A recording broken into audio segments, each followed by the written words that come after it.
ভাই ভাবির সাথে কাজ করার সময় আমি দেখে ফেলায় বাড়িতে কেউ না থাকায় ভাই আমার সাথেও যেভাবে কাজ করল গল্পটি সম্পূর্ণ শুনলে আপনাদের মেশিন দিয়ে টপ টপ করে পানি চলে আসবে, আপনারা হাতের কাজ করতে বাধ্য হবেন, তাই হাতের কাজ করার আগে হাতের কাছে অবশ্যই টিস্যু রাখবেন।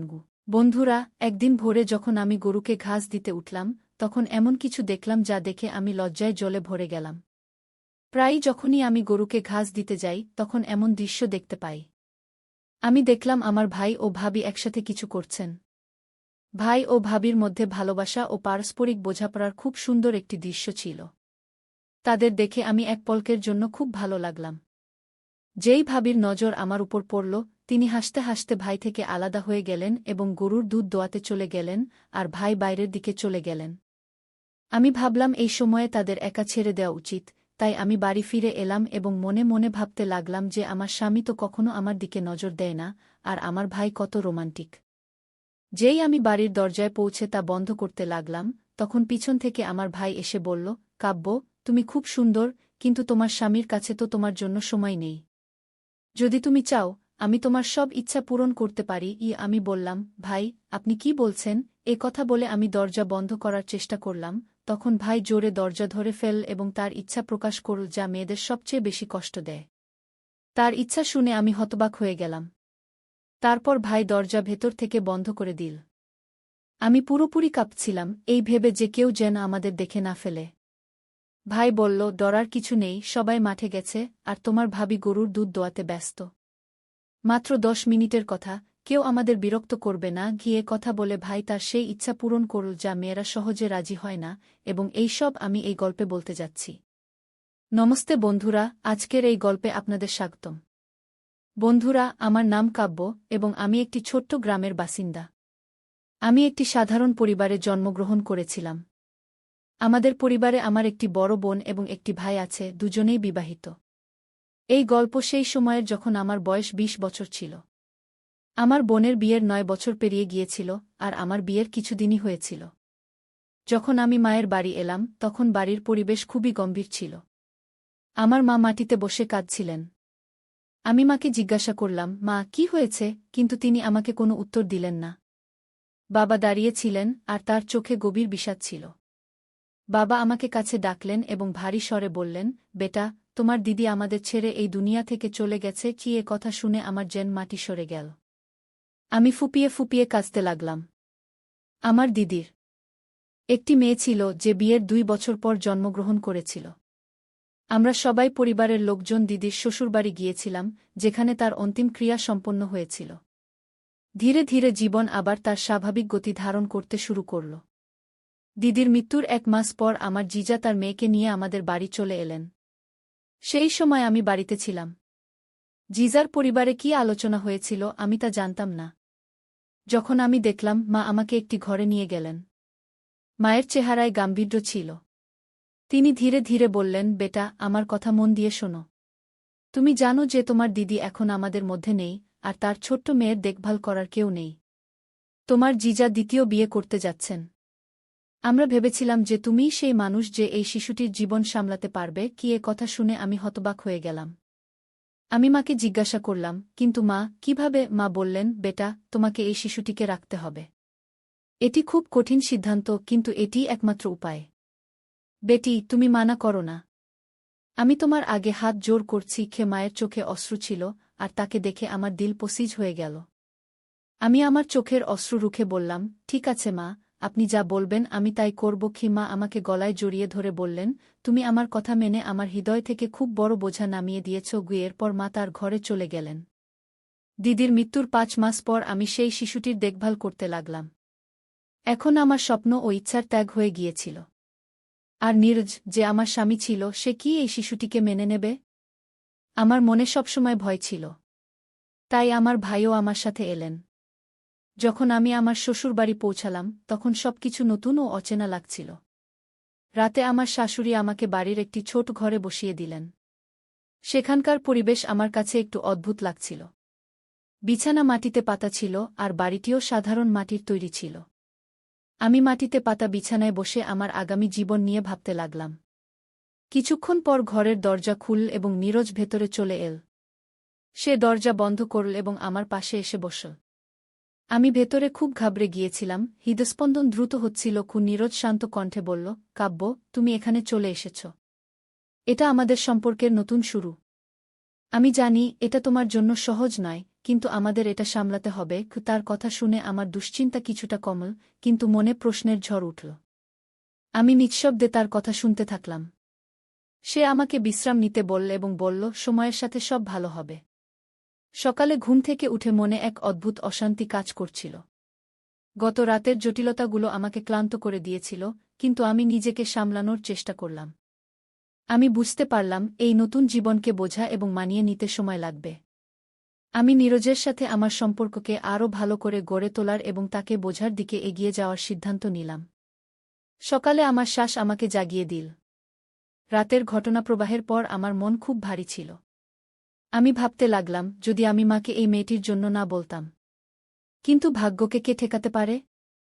এখন এটাই আমার জীবন। ধীরে ধীরে আমি আমার ভাগ্যের সাথে আপস করা শুরু করলাম। আমার জীবন যেন একটা মেশিনের মতো হয়ে গেল। সারাদিন ঘরের কাজে ব্যস্ত থাকতাম আর রাতে আমার সম্পর্কের বোঝা টের পেতাম। ধীরে ধীরে আমি পরিস্থিতি সহ্য করতে শিখলাম। শ্বশুরবাড়ির সব নারীদের সাথে আমার পরিচয় হতে শুরু করল। তারা তাদের স্বামীদের সাথে তাদের অভিজ্ঞতা এবং সুখের গল্প শেয়ার করত। তাদের কথা শুনে আমার মন খারাপ হয়ে যেত, কিন্তু আমি কখনো কাউকে আমার মনের কথা বলিনি। আমি আমার জীবনের দুঃখগুলো নিজের মধ্যে গুটিয়ে রেখেছিলাম এবং নিঃশব্দে সব সহ্য করে গিয়েছিলাম। আমাদের পরিবেশ খুব সাধারণ ছিল। নীরজ না খুব পড়াশোনা করেছিল, না কোনো চাকরি করত। এই কারণে ঘরের আর্থিক অবস্থাও ভালো ছিল না। দিন যেতে থাকল এবং আমি নিজেকে পরিস্থিতির সাথে মানিয়ে নেওয়ার চেষ্টা করছিলাম। আমি নিজের মধ্যে এই বিশ্বাস জাগাতে শুরু করলাম যে প্রতিটি পরিস্থিতির মুখোমুখি ধৈর্য এবং বুদ্ধিমত্তার সাথে হতে হবে। আমাদের পরিবারের সবচেয়ে বেশি পড়াশোনা করা ব্যক্তি ছিলেন আমার ভাই রাহুল। তিনি একটি সরকারি স্কুলে শিক্ষক ছিলেন এবং তার জমির দেখভাল আমি করতাম। যদিও তিনি তার পরিবার নিয়ে আলাদা থাকতে শুরু করেছিলেন। নীরজের জমি এত কম ছিল যে তার উপর ভরসা করে ঘর চালানো কঠিন হয়ে পড়ছিল। সময় কেটে যাচ্ছিল, কিন্তু আমাদের অবস্থা দিন দিন খারাপ হচ্ছিল। আমার বিয়ে হয়ে গিয়েছিল 2 বছর এবং আমি এখন 22 বছরের হয়েছি। আমাদের কোনো নিজের সন্তান ছিল না এবং সত্যি বলতে আমি সন্তান চাইতামও না। দিদির মেয়ে রিনা, যে এখন 8 বছরের হয়ে গিয়েছিল, তাকে সামলানোই আমাদের জন্য একটা বড় দায়িত্ব ছিল। রিনা আমাকে মা বলে ডাকত এবং আমিও তাকে আমার মেয়ের মতো ভালোবাসতাম।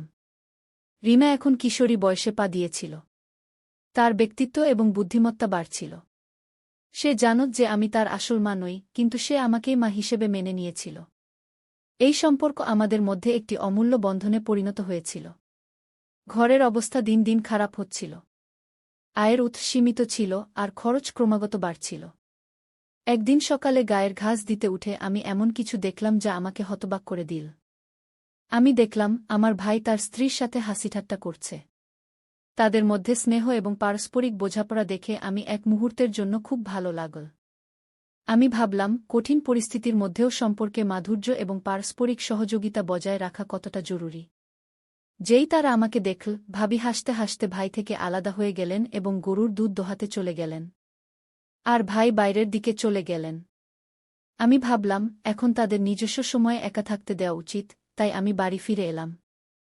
বাড়ির দরজায় পৌঁছে আমি তা বন্ধ করতে যাচ্ছিলাম, এমন সময় পিছন থেকে ভাই চলে এলেন। তার উপস্থিতি আমাকে কিছুটা হতবাক করল। আমি তাকে জিজ্ঞেস করলাম, ভাই, কোনো কাজ ছিল? ভাই হেসে বললেন, না, শুধু তোমার মুখে কিছু অদ্ভুত অভিব্যক্তি দেখে ভাবলাম তুমি ঠিক আছো কিনা। কি তার কথায় একটু খোঁচা লাগল, কিন্তু আমি তা উপেক্ষা করে বললাম, সব ঠিক আছে ভাই। এরপর কিছুক্ষণ থেমে তিনি আবার হাসতে হাসতে চলে গেলেন। যদিও আমি ভাইয়ের আচরণে অস্বস্তি বোধ করছিলাম। যখনই সে আমার কাছাকাছি আসার চেষ্টা করল, আমি নিজেকে সামলে বললাম, ভাই, আপনি যা করছেন তা ঠিক নয়। দয়া করে আমাকে একা থাকতে দিন। সে আমার কথা উপেক্ষা করল এবং আমাকে থামানোর চেষ্টা করল। আমার সাহস ভাঙেনি।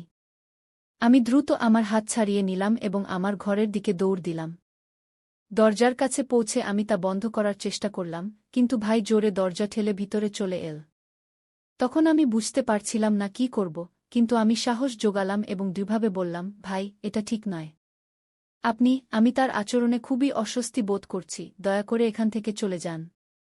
তার মুখে এক মুহূর্তের জন্য চিন্তার ভাব ফুটে উঠল, তারপর তিনি কিছুক্ষণ থেমে বললেন, আমাকে ক্ষমা করুন, আমি কিছু ভুল করার ইচ্ছা করিনি। এরপর তিনি তৎক্ষণাৎ ঘর থেকে বেরিয়ে গেলেন। আমি স্বস্তির নিঃশ্বাস ফেললাম এবং ভাবলাম যে আমাকে আরও বেশি সতর্ক থাকতে হবে। সেই দিনের পর থেকে আমি ভাইয়ার থেকে কিছুটা দূরত্ব বজায় রাখলাম এবং পরিবারের সব সদস্যের সাথে বেশি সময় কাটাতে শুরু করলাম, যাতে এমন পরিস্থিতি আর কখনো না আসে।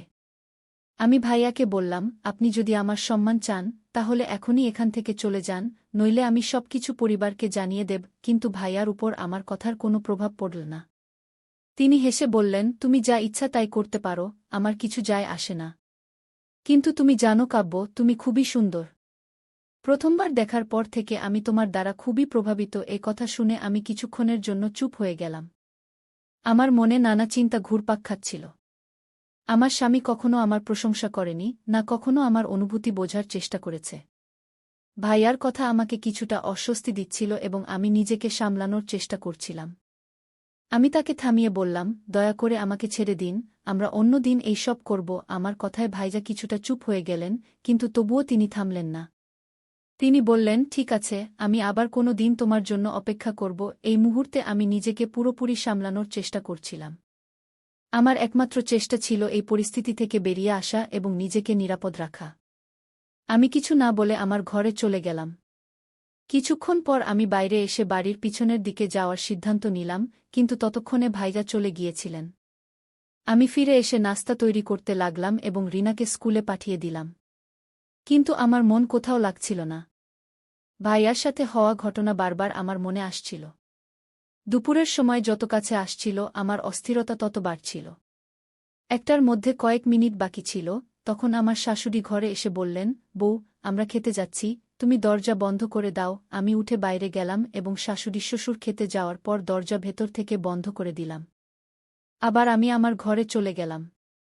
বাড়ির আঙিনায় আগে থেকেই একটি দেয়াল ছিল। আমার কোনো ধারণা ছিল না যে যদি আমি সেখানে না যাই তাহলে কি হবে। আমি আমার ঘরে ভয়ে ভয়ে বসেছিলাম এবং নিজেকে তিরস্কার করছিলাম, ভাবছিলাম, হায়, যদি আমি শাশুড়ি শ্বশুরের সাথে খেতে চলে যেতাম। তখনই হঠাৎ সেই ঘটনাটি ঘটল যা আমার ভয় ছিল। ভাইয়া দরজায় এসে জোরে জোরে কড়া নাড়তে লাগলেন এবং বললেন, শীঘ্র দরজা খোল, আমিও খেতে যেতে হবে। বাচ্চারাও বাইরে খেলছে, কেউ খুঁজতে খুঁজতে এদিকে চলে আসতে পারে। আমি গেটের কাছে দাঁড়িয়েছিলাম এবং বুঝতে পারছিলাম না এখন কি করব। তারপর আবার তার কণ্ঠ শোনা গেল, কি করছ? শীঘ্র কর, আমি আর সহ্য করতে পারছি না। তার কথায় আমার ভয় আরও বেড়ে গেল। আমার ভয় হচ্ছিল যে কেউ এসে পড়বে। ভয়ে ভয়ে আমি ঘরের দিকে এগিয়ে গেলাম এবং মেইন ডোরের কাছে গিয়ে দাঁড়ালাম। যখন আমি দরজা খুললাম, ভাইয়া দ্রুত ভেতরে ঢুকলেন এবং চাটাইয়ে গিয়ে শুয়ে পড়লেন। তিনি বললেন, দেখো, শীঘ্র কর, নইলে কেউ এসে পড়বে। তার কথা শুনে আমি খুবই ভয় পেয়ে গেলাম। আমি ঘরে চলে গেলাম এবং দরজা ভেতর থেকে বন্ধ করে দিলাম, দরজা লক করলাম। আর যখনই ফিরলাম, হঠাৎ ভাইজা আমাকে জোরে ধরে ফেললেন এবং চাটাই থেকে উঠে বলতে লাগলেন, দেখো কাব্য, তুমি এ কি করলে? যখনই তোমার কথা ভাবি, এমনই কিছু হয়। এখন শীঘ্র আমার অস্থিরতা শান্ত করো। আমি না চাইলেও আমাকে সব করতে হল। সবকিছু শান্ত হয়ে গেল এবং তিনি দ্রুত ঘর থেকে বেরিয়ে গেলেন।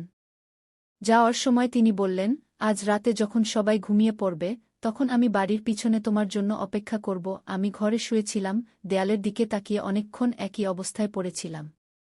তারপর ধীরে ধীরে চাটাই থেকে উঠে বাথরুমে চলে গেলাম। এখন আমার মনে হচ্ছিল যেন আমার জীবনে কিছু নতুন এসেছে। আমার মনে হচ্ছিল যে এখন আমার জীবনের শূন্যতা পূর্ণ হয়ে গেছে এবং আমি একটি নতুন উদ্দেশ্য পেয়েছি। ফিরে এসে আমি রান্নাঘরে গিয়ে দুপুরের খাবার বানানো শুরু করলাম, কারণ রিনাও স্কুল থেকে ফিরে আসতে চলেছে। খাবার তৈরি করে আমি আমার ঘরে এসে চারপায়ে শুয়ে পড়লাম। আমার মনে সব ঘটনা আবার ঘুরপাক খেতে লাগল এবং আমি বুঝতে পারলাম যে আমার জীবনে এখন একটি নতুন পরিবর্তন এসেছে। আমার মনে হচ্ছিল যে এখন আমাকে